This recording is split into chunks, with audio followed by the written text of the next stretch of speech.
A paz do Senhor, aqui é o professor Marco Faleiro da Logos Ensino Superior de Teologia.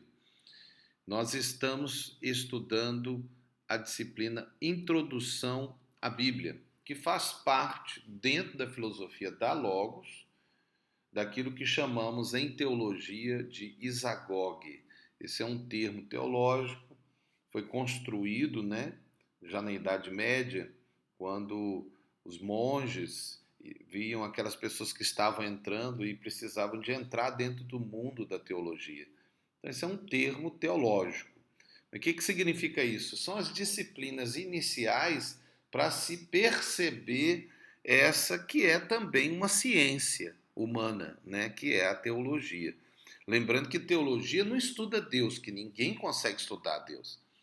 Nós estudamos a revelação de Deus, Mas dentro da ideia do isagoge da nossa instituição, que é a Logos, nós pensamos na introdução à Bíblia, que é a Bíblia em si, a própria introdução da teologia, a teologia sistemática 1 com a doutrina teontologia, que é a doutrina de Deus, então eu preciso de ver a Bíblia e Deus. Aí nós temos o panorama da Bíblia, que seria um tipo de panorama do Velho e panorama do Novo, com história e geografia bíblica, bem, vamos dizer assim, bem panorâmico mesmo, E aí tem que ter a hermenêutica, as bases da interpretação da Bíblia. Junto com isso, nós acrescentamos também a metodologia de pesquisa, porque é necessário que você tenha uma metodologia para se fazer os trabalhos acadêmicos, para o próprio estudo em si. Então, isso é o que nós chamamos aí de isagoge, E nós estamos agora, dentro de Introdução à Bíblia, na primeira parte de uma aula dupla, que é a aula dupla 5, que faz parte da aula 9 e 10, essa é a primeira parte da aula 9. Vamos então entrar, de fato, no assunto dessa aula dupla, que é agora o desenvolvimento do cânon. Então preste atenção, nós vimos na outra aula, nós vimos a questão do processo e como o cânon foi construído pela igreja, já como aquela que é o corpo de Cristo na Terra. E agora nós vamos falar do desenvolvimento desse cânon, através desse cânon chegar até nós e ser percebido por nós. Então, nós já fechamos no ponto de vista, não é que está fechado totalmente, pelo menos assim, nós sabemos que a Bíblia é esses 66 livros. Tem apócrifos? Tem, mas nós não os aceitamos como Bíblia Sagrada. Nem novos escritos atuais. A Bíblia é a Bíblia e ela é a nossa única regra de fé e prática. Agora vejamos, a Bíblia é a revelação escrita, é uma revelação humana, então escrita, tem símbolos ali, o homem tem que interpretar, ou melhor, tem que saber ler, para perceber o que está sendo falado, a mensagem que está sendo falada.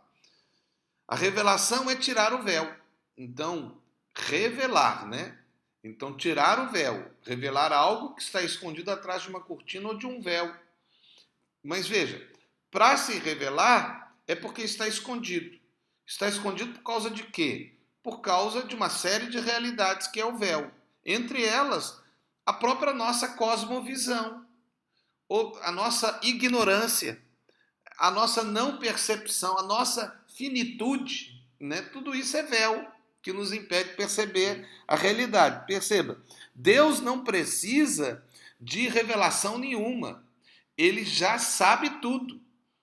Deus, nada acontece novo para Deus no sentido de que ele sabe já até o que vai acontecer. Ele é o Criador. O homem não. O homem precisa. O homem foi criado para crescer. O homem foi criado para aprender. E foi assim que Deus fez. Deus não fez o homem Deus. Ele é a imagem de Deus, mas ele não é Deus. O homem não evolui, o homem cresce, ele se aperfeiçoa, porque ele era criança e nós nascemos crianças. Só Adão e Eva não nasceram criança, mas todos os outros nasceram criança. E como criança é óbvio que como criança eu preciso de crescer. Então nós temos que aprender. E isso é uma realidade humana. Agora veja, Deus nos dá a sua revelação primeiro do ponto de vista da revelação universal, que também é chamada de geral, que é aquela que é dada para todo ser humano, mas nós vamos falar com mais calma depois cada um dos pontos que nós estamos apresentando aí.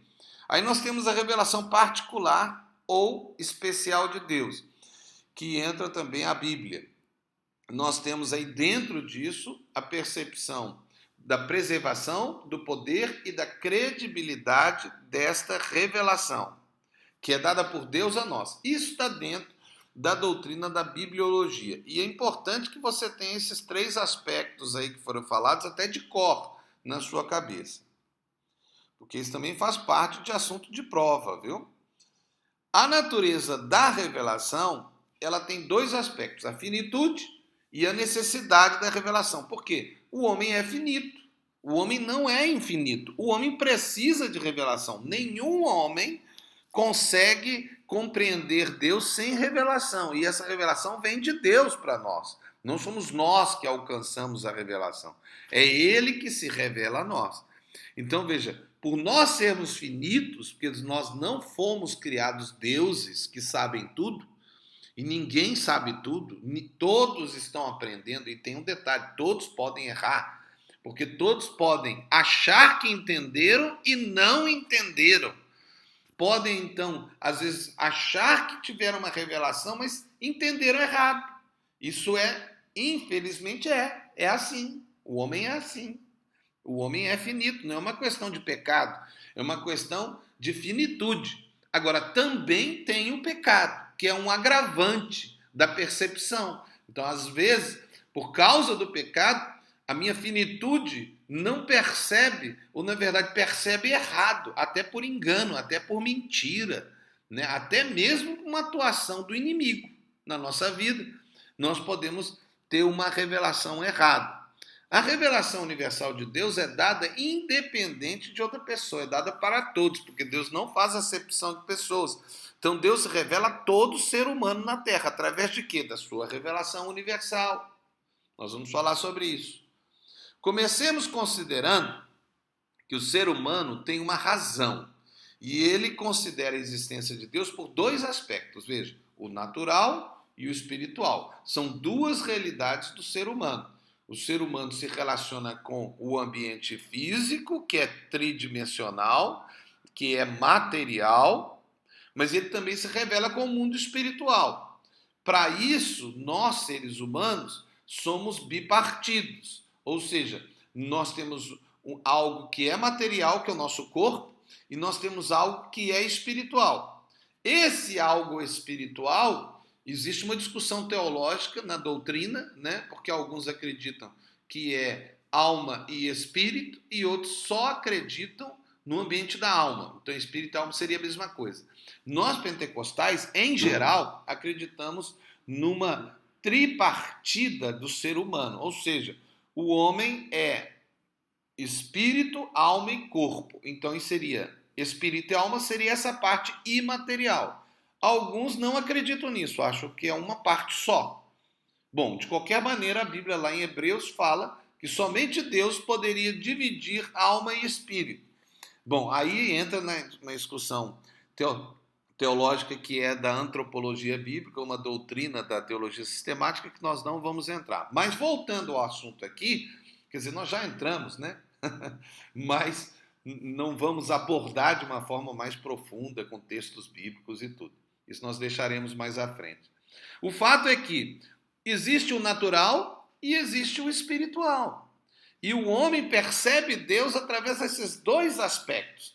Mas nós queremos agora fazer uma ênfase à revelação natural, considerando o ambiente natural. Então, qual que é?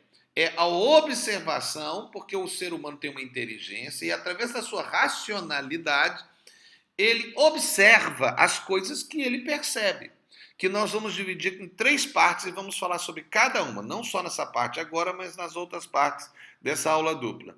É a natureza, que é a criação, aquilo que se observa, né? E você vê com a física, com a química, com a biologia, com a geografia, né? Tudo isso a gente vê aí essa natureza criada por Deus.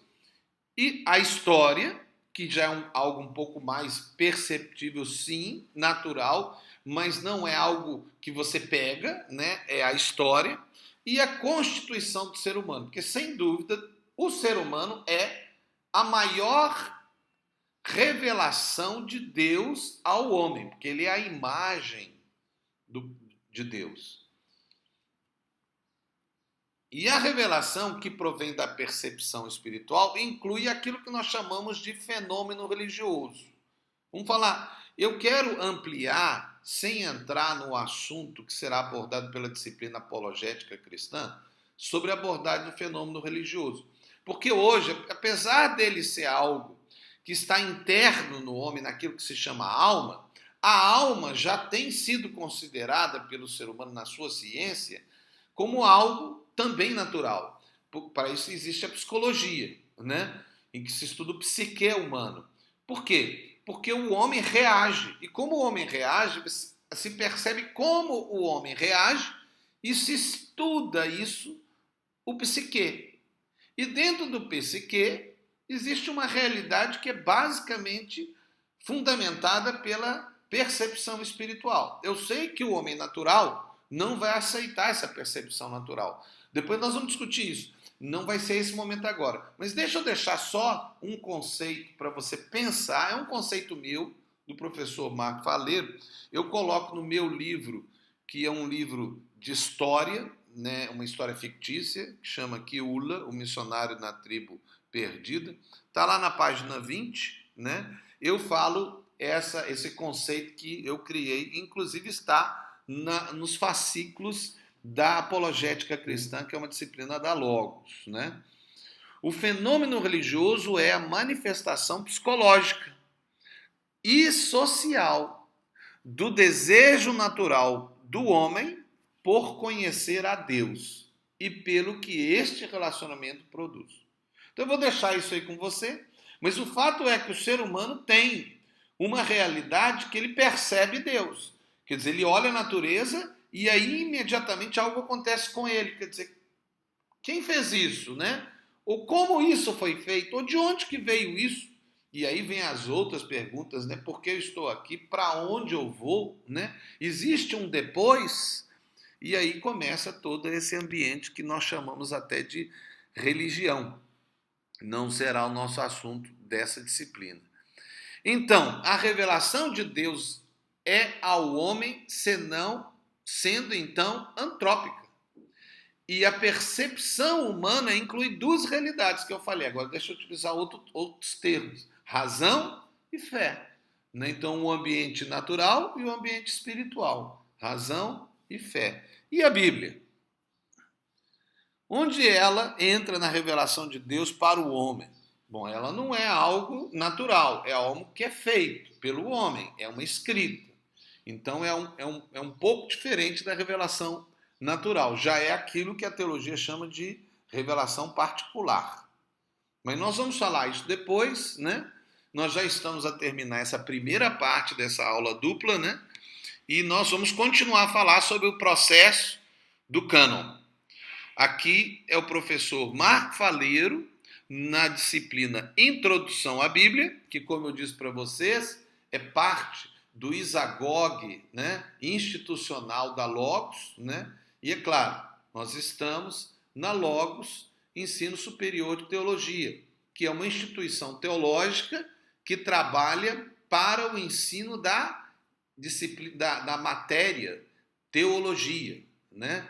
Que é essa que foi construída pela igreja, né? É verdade que hoje já tem outros colocando ideias que não são da igreja, mas nós trabalhamos com a teologia bíblica, aquela que provém da Bíblia Sagrada, é a nossa fundamentação. Que Deus os abençoe e, como eu sempre digo, sejam felizes, mas façam alguém feliz. Em nome de Jesus. Amém.